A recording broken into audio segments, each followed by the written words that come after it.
Anda ingat fabel Aesop soal gagak yang iri sama burung raven nggak? Raven kan dianggap istimewa ya, katanya bisa meramal gitu. Sementara gagak ya biasa aja. Iya, iya. Cerita klasik itu. Nah, si gagak ini coba-coba niru suara raven. Tapi orang-orang yang tahu bedanya cuma ketawa aja, itu mah gagak gitu. Intinya kan jadi diri sendiri ya. Tapi ada pelajaran lain loh di situ. Orang yang tahu bedanya, yang bisa lihat mana gagak, mana raven. Nah, mereka ini yang gak gampang ketipu. Persis. Dan itulah yang mau kita bedah sekarang ini. Kemampuan ngeliat apa yang sebenarnya terjadi di balik layar. Khususnya ya di dunia tangga lagu podcast ini. Platform ini kan dominan banget ya. Iya benar. Menguasai sekitar 60% pendengar podcast global loh.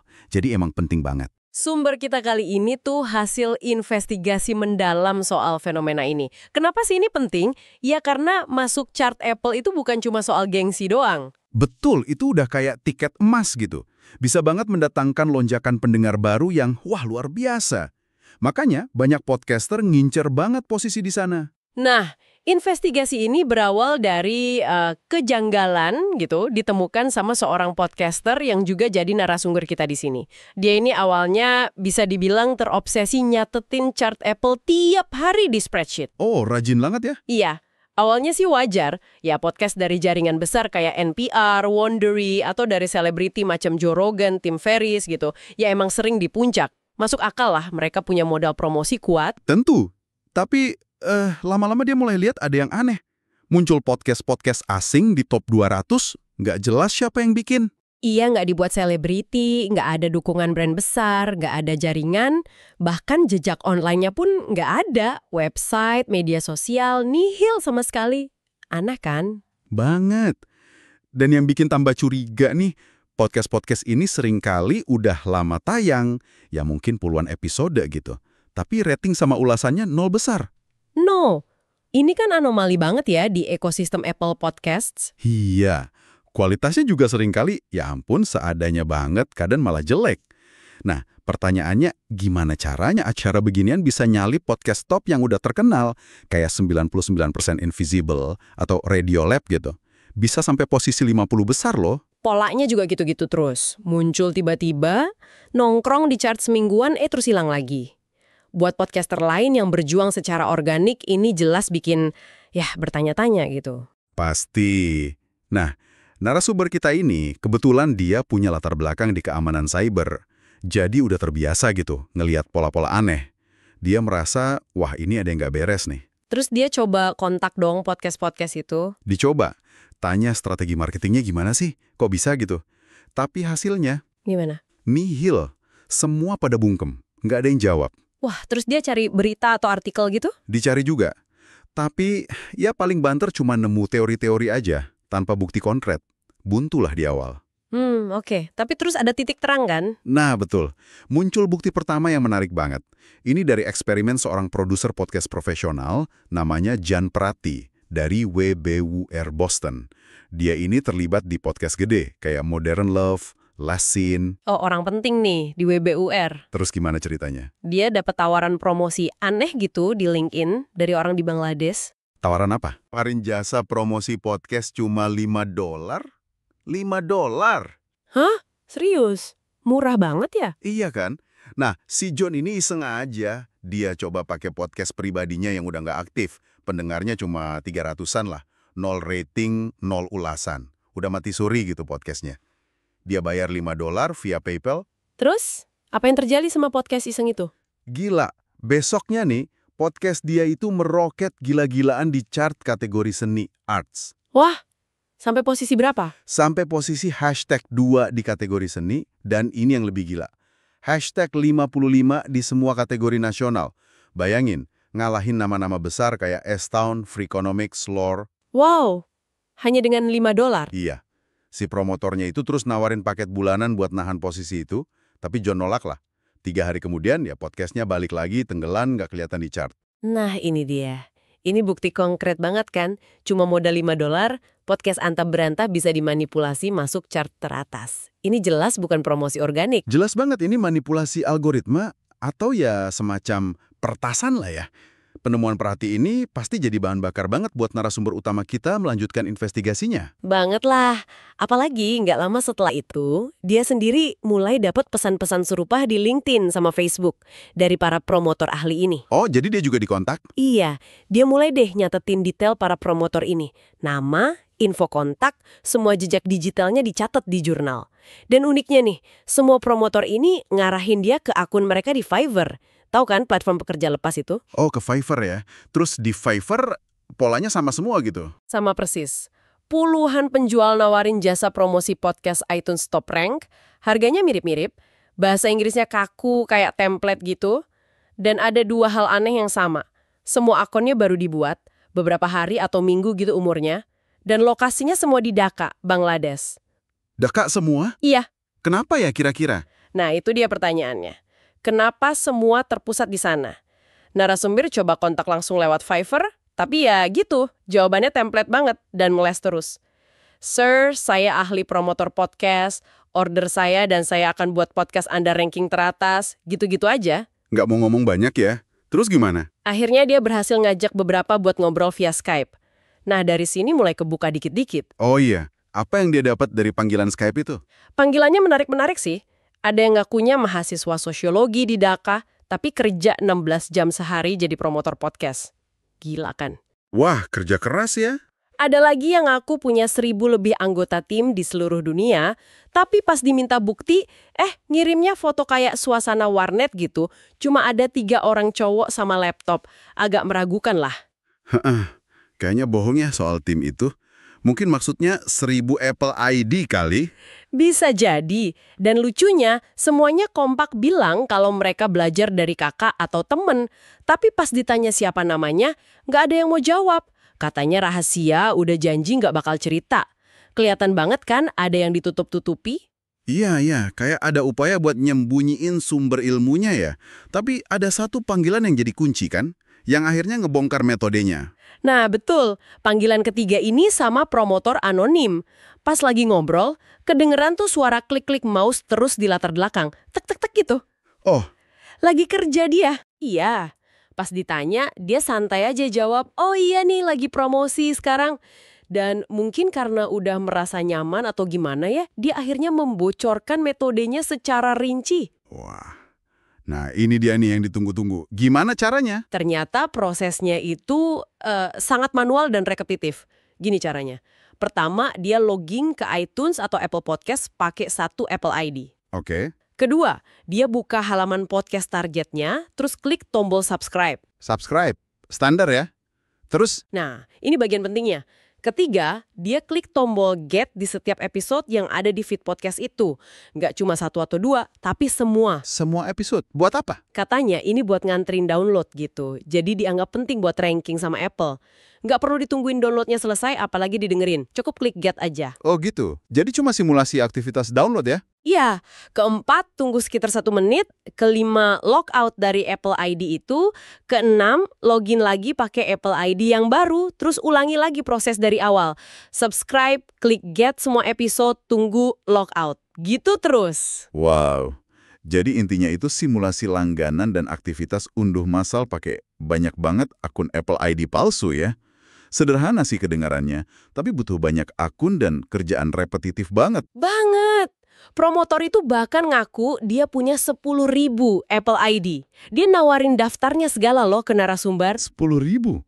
Gila. Dan menurut dia nih, cuma butuh sekitar 30-50 subscriber palsu per hari yang dibikin pakai cara ini, itu udah cukup buat bikin podcast masuk ke chart utama nasional. Wah, ini implikasinya gede banget. Artinya ambang batas buat masuk chart teratas Apple itu ternyata rendah banget ya, dan rentan banget dieksploitasi dengan cara yang relatif murah. Iya, itu penemuan penting banget soal bagaimana cara manipulasinya bekerja. Narasumber kita juga sempat dapat nama beberapa podcast yang lagi dipromosiin sama orang ini. Dan ya, semuanya kelihatan meragukan. Kualitas rendah, deskripsi seadanya, cover jelek. Oke, jadi yang kecil-kecil dan nggak jelas ini memang banyak yang pakai cara itu ya? Tapi yang lebih bikin khawatir, narasumber mulai curiga. Jangan-jangan ada juga podcast yang lebih populer yang mungkin dijalankan sama orang terkenal atau mewawancarai tamu-tamu besar yang ikut main curang juga. Indikatornya mirip-mirip, tapi lebih susah dideteksi karena mereka kan udah punya basis pendengar organik juga. Nah, ini bikin situasinya jadi lebih rumit ya. Bukan cuma pemain kecil yang pengen instan naik, tapi mungkin pemain yang lebih besar juga tergoda buat mempercepat popularitasnya pakai cara ini. Betul. Di tengah kebingungan ini, tiba-tiba muncul akun Twitter baru namanya John Watson. Foto profilnya bule gitu. Dia ngaku sebagai promotor ahli dan terang-terangan posting screenshot podcast-podcast yang katanya dia bantu naik chart. Oh, berani banget dia pamer. Terus? Jangan bilang podcast populer yang dicurigai narasumber tadi ada di daftar si John Watson ini. 3 dari 4 podcast yang dicurigai narasumber ada di daftar screenshot si John Watson. Wah, kena. Langsung dong narasumber kontak ketiga podcast itu, hasilnya? Satu podcast ngaku off the record, katanya pernah pakai jasa promotor Bangladesh itu, tapi bilang itu kesalahan dan udah nggak lagi. 2 lainnya nolak berkomentar alias diam, tapi pengakuan satu itu aja udah cukup banget buat menguatkan dugaan narasumber. Jelas lah. Terus si John Watson ini beneran bule? Ya, ditebak aja. Pas diajak Skype, ketahuan logatnya bukan penutur asli Inggris. Dia dari Bangladesh juga. Nama aslinya ternyata Jason. Oh, Jason. Ngaku-ngaku John Watson ya? Ya, si Jason ini ngaku punya 15 klien tetap. Tarifnya lumayan, $500 per bulan. Katanya bisa datengin 1.000 subscriber palsu per bulan, dan itu cukup buat bertahan di top 200 chart. Oke. Dan apakah si Jason ini akhirnya buka suara soal siapa gurunya? Siapa yang ngajarin dia teknik ini? Nah, ini dia momen krusialnya. Pas narasumber nanya dia belajar dari mana, si Jason ini jawab, "Oh, dari bos saya. Dia itu promotor podcast terbaik di negara saya. Mungkin malah di dunia. Namanya M.D. Manawar." M.D. Manawar. Akhirnya, setelah berbulan-bulan investigasi, muncul satu nama kunci yang diduga jadi otak di balik semua jaringan promotor ini ya? Iya, nama itu penting banget gimana narasumber melacak orang ini. Nama Muhammad Manawar kan umum banget di Bangladesh. Oh, pinter juga ya?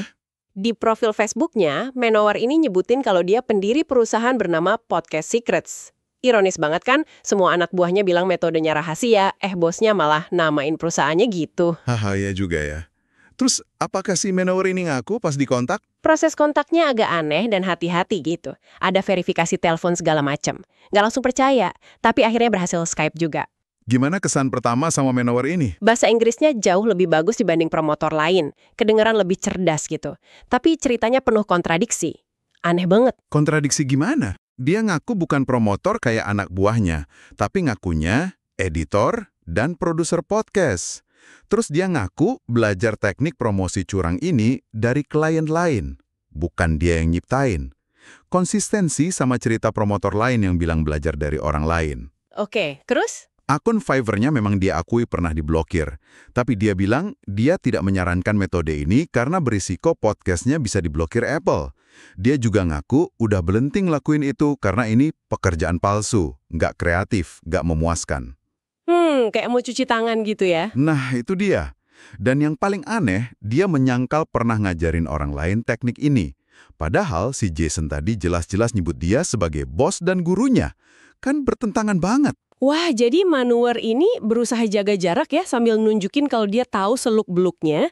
Perannya jadi tetap agak misterius, tapi jelas dia figur sentral dalam jaringan ini. Iya, kayaknya gitu. Sementara itu, narasumber cek lagi link Fiverr para komotor yang udah dia kumpulin. Hasilnya? Semua akunnya udah di-ban atau nggak aktif. Oh, jadi Fiverr akhirnya bertindak ya? Iya, customer support Fiverr mengkonfirmasi kalau mereka memang memblokir akun-akun itu karena melanggar terms and conditions Apple soal manipulasi chart, yang otomatis juga melanggar aturan Fiverr. Nah, kalau sikap Apple sendiri gimana soal ini? Kan ini platform mereka yang dimainin. Secara resmi sih, Apple jelas melarang aktivitas manipulatif di terms and conditions mereka. Mereka juga pernah bilang di acara developer WWDC tahun 2018 kalau sistem mereka secara otomatis menghapus acara spam atau yang memanipulasi chart. Otomatis katanya? Iya, katanya otomatis. Tapi anehnya, nggak ada aturan spesifik soal manipulasi chart ini di pedoman konten direktori podcast mereka. Agak abu-abu gitu. Terus, kenyataannya di lapangan gimana? Apa beneran otomatis kehapus? Nah, menurut narasumber, waktu investigasi ini dirilis, nggak ada bukti kuat kalau acara-acara curang ini benar-benar hilang secara sistematis dari direktori Apple. masih banyak yang nangkring di chart, bahkan ada belasan, 4 di antaranya di chart semua kategori. Wah, jadi klaim otomatis itu ya gitu deh ya. Iya. Ini jadi dilema juga kan buat Apple? Apakah mereka sebaiknya fokus perbaiki algoritma rankingnya biar lebih susah dimanipulasi, atau sekedar main blokir acara yang ketahuan curang? Emang kenapa kalau cuma blokir? Kalau cuma blokir, kata narasumber, ini bisa jadi senjata makan tuan. Pesaing bisa aja sengaja nyewa promotor curang ini buat ngeboost podcast rivalnya sebentar, terus laporin ke Apple biar diblokir. Kan jadi nggak adil. Oh iya bener juga ya, bisa disalahgunain gitu. Terus ada satu temuan menarik lagi soal rating dan ulasan kan. Katanya nggak penting ya. Betul banget, para promotor ini kan nggak pernah sekalipun nyinggung soal rating atau ulasan. Acara bisa ranking tinggi tanpa itu semua. Dan ini dikonfirmasi sama pakar industri podcast ya. Iya, dikonfirmasi sama Rob Walsh dari Libsyn, salah satu hosting podcast terbesar. Dia bilang, rating dan ulasan itu hanya mempengaruhi chart sekunder What's Hot di Apple Podcasts. Sama sekali nggak ada pengaruhnya ke top charts utama yang paling dilihat orang. Wah, ini penting banget. Jadi kalau Anda sering dengar podcaster minta rating bintang 5 biar podcastnya naik chart utama, itu sebenarnya mitos ya. Mitos besar. Kalau mau bantu podcast favorit Anda, cara terbaik ya rekomendasikan langsung ke teman-teman Anda buat subscribe. Itu jauh lebih ngaruh ke chart utama daripada rating dan ulasan. Narasumber kita aja sampai bilang dia nggak akan minta rating dan ulasan lagi di podcastnya setelah tahu ini. Oke, jadi kesimpulan akhir soal algoritma ranking Apple Podcast pada saat itu gimana? Apa yang paling penting? Kemungkinan besar setelah riset 4 bulan itu, narasumber menyimpulkan kalau rankingnya hanya ditentukan oleh jumlah subscriber baru per hari dan per minggu. Sesederhana itu. Jadi rating, ulasan, jumlah download total episode lama, itu semua nggak relevan buat chart utama. Kelihatannya begitu. Makanya cara curangnya yaitu tadi, fokus simulasi subscriber baru pakai ribuan Apple ID palsu secara terus-menerus. Terus balik lagi ke pertanyaan awal, kenapa pusatnya di Bangladesh? Apa teori narasumber soal ini? Teorinya cukup masuk akal sih. Kemungkinan besar gini, awalnya ada 1 atau 2 podcaster dari negara maju, mungkin Amerika, yang menemuin celah algoritma ini. Oke. Terus, mereka cari cara murah buat ngeeksploitasi celah ini secara manual dan repetitif. Pilihan jatuh ke tenaga kerja lepas di negara berkembang kayak Bangladesh yang tarifnya murah. Outsourcing gitu ya? Iya, mereka mungkin awalnya cuma eksperimen, terus berhasil. Nah, mereka minta para pekerja di Bangladesh ini buat jaga rahasia. Nggak boleh bilang siapa kliennya, nggak boleh bilang belajar dari mana. Biar nggak ketahuan ya. Betul. Akhirnya, teknik ini nyebar dari mulut ke mulut di antara komunitas pekerja lepas IT di Bangladesh. Mungkin dari teman ke teman, saudara ke saudara. Apalagi industri freelance IT di sana kan lagi booming banget. Banyak anak muda di bawah 25 tahun yang modal komputer sama internet bisa kerja dari rumah. Jadi, lahan subur lah buat praktik kayak gini menyebar. Dan narasumber bilang ada podcast besar yang aku pernah pakai jasa ini juga kan? Iya, beberapa podcast yang sekarang udah nggak pakai jasa itu, secara pribadi ngaku ke narasumber kalau mereka memang pernah pakai promotor dari Bangladesh ini. Wah, oke, jadi fenomena manipulasi peringkat ini sebenarnya nggak cuma terjadi di podcast ya. Ada contoh lain yang mirip kan? Banget. Narasumber ini jadi kepikiran pas dia lagi di toko buku ngeliat rak New York Times bestseller. Dia mikir, jangan-jangan ini juga bisa dimanipulasi. Terus dia cari tahu. Dia wawancara penulis sekaligus penerbit namanya Phil Stamper. Stamper cerita soal pentingnya masuk daftar NYT bestseller itu buat reputasi, penjualan buku, bahkan deal film. Nah, dia cerita ada kasus buku yang adult, YA, yang mencurigakan banget. Gimana ceritanya? Penulisnya debutan. Penerbitnya juga baru. Nggak ada jejak marketing yang gencar sama sekali. Tiba-tiba bukunya nongol di daftar bestseller NYT. Aneh ya? Stamper dan penulis lain, Jeremy West, coba investigasi lewat Twitter. Mereka nemuin pola pembelian yang aneh banget. Ada orang-orang yang nelpon ke toko buku nanya, apakah toko ini lapor penjualan ke New York Times? Kalau iya, mereka beli persis 29 buku. Kenapa 29? Karena kalau 30 atau lebih, biasanya dianggap bulk order atau pembelian grosir dan nggak dihitung sama NYT buat daftar bestseller individual. Jadi 29 itu angka maksimal sebelum mencurigakan. Oh, gitu strateginya. Iya, buku debutan itu katanya kejual 18.000 kopi di minggu pertama. Itu sensasional banget buat penulis baru. Akhirnya berita ini viral dan NYT ngehapus buku itu dari daftar cuma dalam waktu 23 jam. Cepat juga ya reaksinya. Terus penulisnya ngaku. Penulisnya sih nyangkal melakukan manipulasi. Alasannya macam-macam. Klaim pre-order besar dari acara konvensi lah, beli stok sendiri buat tur buku lewat toko yang lapor ke NYT lah. Tapi angka penjualannya tetap dianggap terlalu tinggi dan mencurigakan sama banyak pihak. Ada jejak ke pihak ketiga nggak? Nah, ini dia. Jejaknya ngarah ke perusahaan marketing buku namanya Result Source. Perusahaan ini udah lama dituduh bisa membeli tempat di daftar NYT bestseller buat kliennya. Caranya yaitu tadi, dengan mengatur pembelian buku secara strategis di toko-toko yang lapor ke NYT. Biayanya katanya bisa sampai sekitar $200.000. Wow, mahal juga ya. Iya. Penulis buku YA itu ngaku pernah bicara sama Result Source, tapi nggak ngaku nyewa mereka. Katanya terikat NDA sama firma marketing lain. Poinnya si Stamper apa dari kasus ini? Poinnya, kasus buku YA ini gampang kelihatan, karena penulis dan penerbitnya baru. Coba kalau yang melakukan itu selebriti terkenal yang bukunya emang udah ditunggu-tunggu. Hampir mustahil dideteksi. Dan katanya sih ada cerita selebriti yang pernah melakukannya juga. Wah, ngeri juga ya. Ada contoh lain nggak selain buku? Ada. Cerita viral juga soal seorang pria iseng bikin restoran palsu di TripAdvisor. Dia bikin ulasan palsu banyak banget, sampai restorannya jadi nomor 1 di London. Telepon buat reservasi nggak berhenti bunyi, padahal restorannya nggak ada. Hahaha, parah banget. Ini beneran bikin kita mikir ya. Seberapa banyak sih daftar peringkat populer yang sebenarnya bisa diakali kayak gini? Produk terlaris di Amazon, game teratas di Steam, aplikasi paling top, antrian film di Netflix. Jangan-jangan semuanya bisa dimanipulasi. Bisa jadi, praktek kayak gini masuknya kategori black hat marketing. Artinya, pakai cara-cara pemasaran yang melanggar aturan layanan atau terms of service platform tertentu demi dapat keuntungan. Risikonya apa?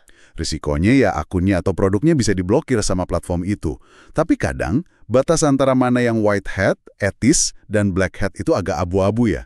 Apalagi jasa kayak promotor podcast tadi terang-terangan ada di Fiverr. Ini bisa bikin podcaster baru yang pengen cepat sukses jadi gampang tergoda buat coba-coba. Narasumber kita juga nggak mau nyalain podcaster secara spesifik sih.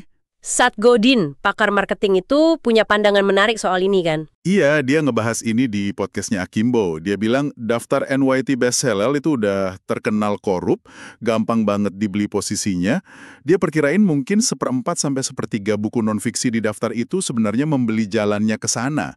Bukan bayar NYT ya, tapi memanipulasi sinyal pembelian buku kayak tadi. Terus gimana sikap kita harusnya menurut Godin? Nah, kata Godin, ketika kita tahu sebuah sinyal, entah itu daftar bestseller, chart podcast, atau apapun itu bisa rusak atau dikorupsi, kita punya pilihan. Pilihan pertama, ya ikut aja manfaatin sinyal rusak itu, toh orang lain masih banyak yang percaya. Pilihan kedua, tinggalin sinyal rusak itu, terus cari atau ciptakan sinyal baru yang lebih jujur dan otentik. Jadi harus pilih salah satu. Menurut Godin, idealnya kita butuh keduanya. Kita perlu paham cara kerja sinyal lama. Meskipun kita tahu itu korup, kayak misalnya pakai jas pas wawancara kerja, itu kan sinyal lama buat nunjukin kesadaran budaya. Tapi, seiring dunia makin terhubung dan beragam, kita juga harus berani buang sinyal-sinyal lama yang udah nggak relevan dan mulai membangun sinyal-sinyal baru yang lebih berguna dan jujur. Oke, jadi setelah penelusuran panjang ini ya, intinya adalah tanggal lagu podcast Apple setidaknya pada waktu investigasi ini dilakukan, ternyata cukup mudah dimanipulasi ya. Caranya lewat langganan palsu massal. Betul. Sebuah praktek yang kemungkinan besar diinisiasi dari negara maju kayak Amerika, tapi dieksekusi oleh tenaga kerja lepas yang lebih murah di tempat seperti Bangladesh. Dan ini bukan cuma soal podcast aja ya ternyata. Ini cerminan masalah yang lebih luas tentang sinyal popularitas atau kualitas yang sering kita andalkan sehari-hari. Sinyal-sinyal itu ternyata bisa jadi nggak seorganik atau sejujur yang kita kira. Mungkin ini bisa jadi momen aha buat Anda para pendengar. Chart atau daftar peringkat yang Anda lihat itu belum tentu cerita sebenarnya loh. Ada permainan yang terjadi di baliknya. Nah, menyambung pemikiran Seth Godin tadi, kami mau tinggalkan Anda dengan satu pertanyaan buat direnungkan nih. Kalau sinyal-sinyal malpan seperti tanggal lagu podcast atau daftar bestseller ternyata begitu rentan untuk dikorupsi, bagaimana seharusnya Anda sebagai konsumen konten menentukan apa yang benar-benar bagus atau layak dapat perhatian Anda? Sinyal baru apa yang lebih jujur, yang menurut Anda perlu kita cari, atau bahkan mungkin perlu kita ciptakan bersama, dalam menilai konten yang Anda konsumsi dan hargai ke depannya. Coba pikirkan deh.